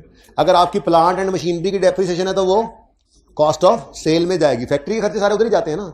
और अगर आपके हेड ऑफिस में लगे हुए जनरेटर की डेप्रिसिएशन है तो वो एडमिन में आएगी। बात समझ रहे हो? तो ऐसा हो सकता है कि वो सवाल ही बताएगा आपको कि कुछ डेप्रिसिएशन कॉस्ट ऑफ सेल में भी पड़ी है। तो अगर ऐसा होगा तो आप कॉस्ट ऑफ सेल के साथ भी वही अशर करोगे, स्टार लगाओगे और उसको इधर ले आओगे, cost of sale as per question, ठीक है। फिर उसमें से क्या करोगे? माइनस करोगे नॉन कैश एडजस्टमेंट्स। क्योंकि देखो अगर यहां पर आपको भी सर यहां कौन सा इन्वेंट्री, कौन सा कैश निकलता है, कौन सा कैश निकलता है? और भाई साहब यहीं से तो आपने परचेजेस की फिगर निकाली थी जिसको लेकर गए थे आप क्रेडिटर के लेजर में थोड़ी देर पहले, और फिर उस क्रेडिटर के लेजर में से कैश की फिगर निकली थी। अगर ये फिगर गलत निकली तो ये गलत फिगर क्रेडिटर में जाएगी, क्रेडिटर की गलत फिगर से कैश गलत ही तो निकलेगा। तो अल्टीमेटली इस नॉन कैश का impact cash paid to suppliers पे भी पड़ जाता है। तो ये यहां पर भी एडजस्टमेंट हो सकती है, ठीक है। ये बात समझ आ गई है, ठीक है। अभी सवाल के अंदर 230 क्यों इग्नोर किया? अलग पड़ा था। अगर खुदा ना खास्ता इस तरह का मामला होता, इस तरह का मामला होता कि ऐसे कुछ ना अलग अलग होता बल्कि लिखा होता ऑपरेटिंग एक्सपेंसेस और ये इतना है, तो फिर हम उसको ऐसे करके सही करके, यानी कि ये जरासीमों वाला ऑपरेटिंग एक्सपेंस का बैलेंस नहीं लेके जाना आपने, सेफ गार्ड से इसको धोना है, ठीक है। सारे डर्टू साफ करने हैं, और एक डर्टू नहीं है, सिर्फ डेप्रिसिएशन नहीं होती, बहुत सारे डर्टू हैं यहाँ पे, ठीक है। बहुत सारे डर्टू हैं, बहुत सारे जर्म्स हैं, बहुत सारी इंप्योरिटीज हैं, बहुत सारे नॉन कैश आइटम्स हैं, जैसा कि ये देखो सिर्फ डेप्रिसिएशन नहीं है, लॉस ऑन डिस्पोजल अगर इसमें शामिल हो गया है निकालो, बैड एक्सपेंस शामिल हो गया है निकालो, इंपेयरमेंट लॉस शामिल हो गया है निकालो, फेयर वैल्यू लॉस शामिल हो गया है निकालो। ये सारी चीजें ऐसी होती थी जो नॉन कैश। एक आधी और भी आप डाल सकते हैं, आप माफी दे दें मुझे, ठीक है। पिछली बार ये भी यार बात ठीक है, जो सवाल में आएगा तो देख लेना। कोई नॉन कैश एक्सपेंस है और वो इस फिगर में शामिल है जो आपने एक्सपेंस की यहां लेकर जानी है, तो उसको नीचे माइनस कर दो यार। उसको ये जरासीमों से भरा हुआ और जरासीमों से पाक यहां पर जाएगा, और फिर पाकिस्तान साफ साफ। मुझे याद है अभी तक, हमारे टाइम में तो लगते थे, आपके टाइम में लगते हैं आजकल? अच्छा, आजकल तो आपका भी टाइम गुजर गया, आपका भी टाइम ये तो गुजर गया वैसे। तो चलो घर पे कोई बच्चे सच्चे हो तो उनको भी देखा हो। अच्छा चले, चुप करो डर्टू।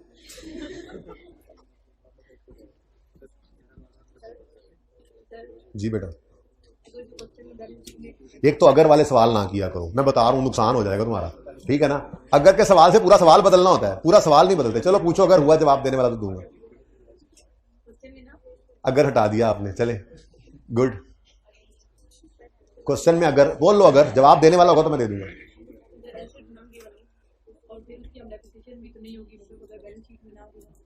कुछ भी ना हो, कुछ भी डेप्रिसिएशन ना एसेट है ना डेप्रिसिएशन, ना कहीं से डेप्रिसिएशन निकली है तो नहीं आएगी बेटा, जिंदगी सुकून में है बस।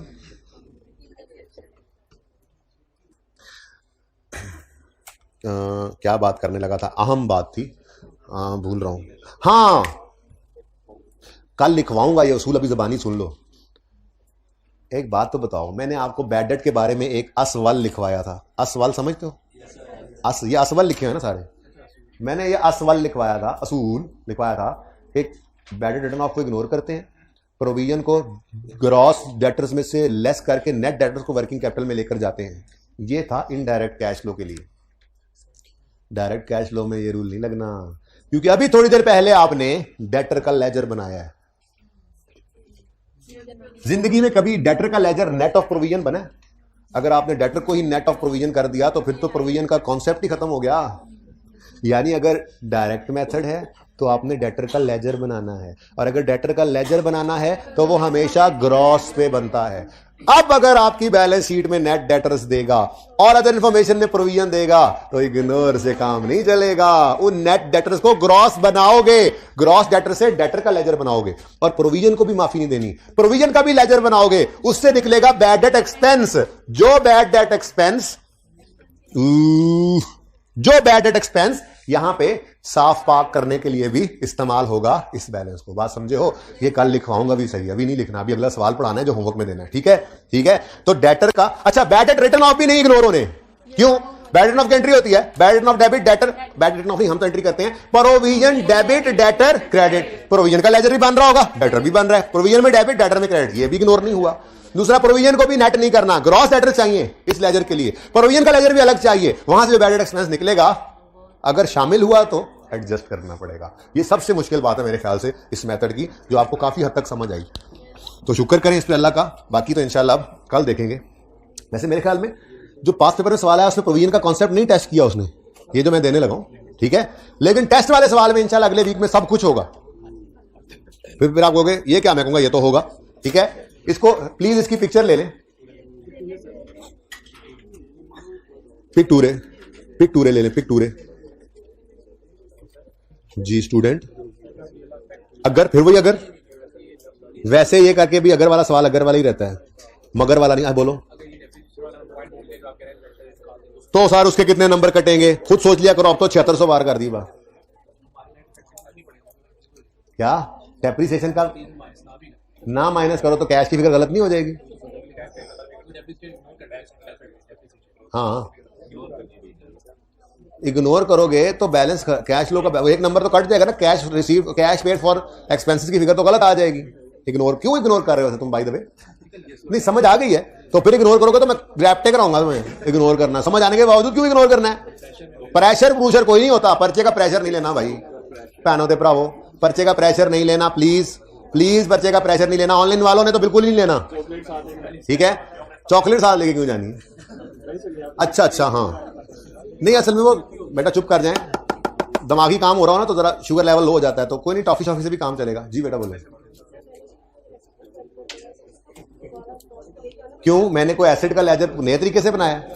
बेटा एक मिनट यार, तुम जहां बैठते हो बोलते हो यार कल से मेरी क्लास में बैठना मत यार। इसका साकिब इसको इंश्योर करो ये लड़का कल खड़ा रहे क्लास के अंदर, अभी भी पीछे चले जाओ और आइंदा कभी भी बैठना नहीं क्लास में, खड़े होकर पढ़ोगे। भाई से पहले कहा था या बाद में? पीछे जाओ एक दफा दोबारा, जरा देखें जी सारे मुड़ के इसको, जरा देखें सारे। ये कौन है ये जो 2 दफा आज क्लास में खड़ा हुआ, कैमरे में भी आ रहा है? ये है जी, ये अब तो आ गया, विक्ट्री का साइन नहीं दिखा रहा। इंश्योर करो कल ये क्लास में मेरे आने से पहले खड़ा हो। और छुट्टी की ना तुमने तो मैंने इसका फोन नंबर भी लिखवाओ, वालिद का भी फोन नंबर लिखवाओ, घर पे फोन करूंगा छुट्टी की तो इसमें। ओके जी बेटा बात सुने, फिक्स एसिड के ऊपर वही पुराने असूल हैं जो पढ़ के आए हैं। बैलेंस शीट में नेट पे है तो नेट पे बनाओ, अलग है तो अलग बनाओ। उसका क्या ताल्लुक इस मेथड से? सिर्फ फर्क ही पड़ा है तो वो थोड़े से एरिया में जो ऑपरेटिंग एक्टिविटीज में था और 4 नए लेजर्स बने हैं, बाकी सब कुछ वैसे ही करना जैसे आज तक करते आए हो, कोई नई सोच नहीं लानी है। डेटर का लेजर चूंकि बनाना है वो ग्रॉस से बनता है, तो मैंने कहा फिर प्रोविजन को आपने नेट करके काम नहीं चलाना, ठीक है। अच्छा ये भाई होगी पिक्ट्यूरे। अच्छा जी अब आपका देखें ना, ये 4 क्वेश्चन नंबर 4 तो हमने 2 बार कर लिया, 5 भी हो गया, फिर 8 भी हो गया, फिर 9 रहता करवाना है, ये होमवर्क दूंगा। 10 हो गया, 11 हो गया, 12 मंडे को मैंने करवाना रेक्टिफिकेशन वाला, 13 हो गया, 14 हो गया। ये आपका होमवर्क है, क्योंकि इसकी रिक्वायरमेंट पढ़ें डायरेक्ट मेथड, इसका इंतजार था हमें। 19 नंबर का ये सवाल आया था ऑटम 19 पास पेपर में, इकलौता है। लेकिन हमने जुनेद जंजू वाला कर लिया है। छोटे छोटे और सवाल भी हैं, रिवीजन प्लान जब दूंगा ना एंड पे, जब पेपर पे घर पे जाने से पहले, उसमें मैं 2-3 सवाल और भी डाल दूंगा। मुझे आप जो बोलता हुआ नजर आएगा आज वो इसी कैटेगरी में होगा, मैं बता रहा हूं। कुछ शर्म कर लो थोड़ी सी, वैसे तुम्हारे करीब बैठ के गया ना, असर तो पड़ता है। तो कुछ आसान सवाल 1-2 क्वेश्चन बैंक में भी हैं, कुछ प्रैक्टिस क्वेश्चन में भी हैं, नेक्स्ट टेस्ट में भी एक हैवी किस्म का सवाल आएगा। मैं कहा मोर देन इनफ होगा इंशाल्लाह। बहरहाल इसको मैं पढ़ाता हूँ, ये होमवर्क में है। 16 लॉजिक्स वगैरह कुछ रहती है ना, वैसे तो शायद आधे पे जाते अभी भी आप आंसर कर लें, लेकिन ये इसको मैंने रोका हुआ, एंड पे पढ़ लेंगे। 17 आपको करवा दिया है, 18 आपको करवा दिया है, 19 आपको करवा दिया है, और है ही कोई नहीं, ठीक है ना। तो कैश फ्लो का टॉपिक तैयार लग रहा है मुझे अब आपका। अब इसको पढ़ के देखते हैं जी ये क्या कहते हैं। Following are the extracts from financial statements of Itwar trader limited for the year 30 June 19। PPE है, इन्वेस्टमेंट प्रॉपर्टी है, स्टॉक एंड ट्रेड है। आज इन्वेस्टमेंट प्रॉपर्टी इस सवाल में फेयर वैल्यू पे। Prepayment and trade receivable है, कैश है। शेयर कैपिटल है, शेयर प्रीमियम है, रिटेन्ड अर्निंग्स है, लॉन्ग टर्म लोन है, ट्रेड पेबल्स है। कॉन्ट्रैक्ट लायबिलिटी के आगे लिखो एडवांस फ्रॉम कस्टमर। आप कहोगे जी ये हमें कैसे पता लगेगा? भाई ये ना पहले IFRS 15 ना FAR 1 में ही होता था, तो IFRS 15 की ये टर्म है एडवांस फ्रॉम कस्टमर के लिए वो कॉन्ट्रैक्ट लायबिलिटी का लफ्ज इस्तेमाल करता है। जो बच्चे FAR 2 पढ़ रहे हैं साथ वो देख लेंगे IFRS 15 के अंदर इस लफ्ज को। लेकिन चूंकि IFRS 15 हमारे सिलेबस से निकल गया है, यार इसका भी नाम नोट कर लो, ये भी मादी मुजरिम है। खड़े हो ना जरा, तुम खड़े हो जरा।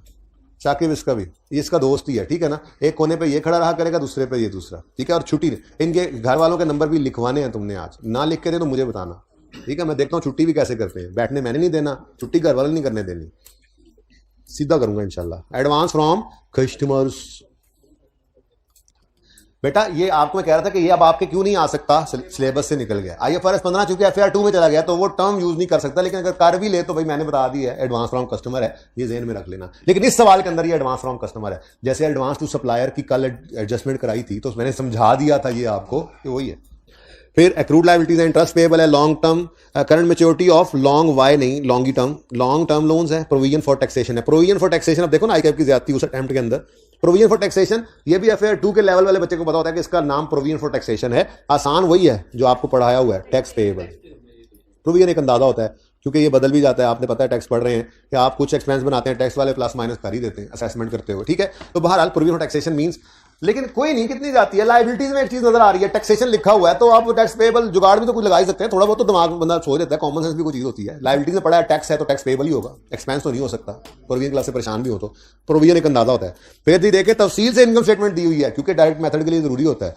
सेल है, कॉस्ट ऑफ सेल है, सेलिंग है, एडमिन है, अदर इनकम है, PBIT है, इंटरेस्ट है, प्रॉफिट बिफोर टैक्स है, टैक्स है, प्रॉफिट आफ्टर टैक्स है, सेल्स जो है वो क्रेडिट पे हुई हैं। ये क्योंकि मैंने दूसरे बच्चों को बिल्कुल इतना भी नहीं पढ़ाया ना, तो इसलिए मैं आपको भी ज्यादा नहीं पढ़ाना चाह रहा, एडजस्टमेंट आप खुद खपो। डेप्रिसिएशन एक्सपेंस इतना है जो यहां पड़ा है, फिर डिस्ट्रीब्यूशन कॉस्ट में कुछ शामिल है, पता नहीं क्या कुछ है, लोन इंस्टॉलमेंट जो है ये है, अदर इनकम में कुछ ऐसी चीजें पड़ी हैं, during the year right issue हुआ एट प्रीमियम, पता नहीं क्या करेंगे आप लोग, लेकिन 19 में से 11-12 नंबर आप लेके दिखाएंगे इंशाल्लाह। ये तो पहला सवाल है, अभी तो फिर मैंने ये कल करवाना है और आप घर जाके उस सवाल को भी जुनेद वाले को दोबारा करेंगे, अब आपका लेवल बढ़ रहा होगा, फिर मैं ये सवाल कराऊंगा और बढ़ेगा, 1-2 सवाल होमवर्क में संडे को दूंगा, फिर टेस्ट में आएगा, तो इंशाल्लाह ये तैयार हो जाएगा। ठीक है जी, पेपर में अगर उसने डायरेक्ट मेथड करवाना होगा तो वो ऐसे बताएगा, अगर खामोश होगा तो हम वही मेथड करेंगे जिसकी हमें आता है, जिसकी ज्यादा प्रैक्टिस है, तो या तो उस मेथड का नाम लिखता है या खामोश हो जाता है, तब भी हम देख लो कितने सवाल किए, खामोशी केस में वही मेथड किया है। डायरेक्ट मेथड अगर करवाना है तो उसके लिए लाजिम है कि वो लिखे, अगर वो सवाल में ये लफ्ज ना लिखे तो हमारे लिए ऑप्शन वाइड ओपन हो जाता है, हम जिस मर्जी मेथड से कंफर्टेबल हो कर लें। उसने अगर डायरेक्ट मेथड से करवाना है तो उसके लिए लाजमी है इसको लिखना। तो पास पेपर 15 आपका होमवर्क है, कल होगी मुलाकात, जिंदगी रही तो अल्लाह हाफ़िज़।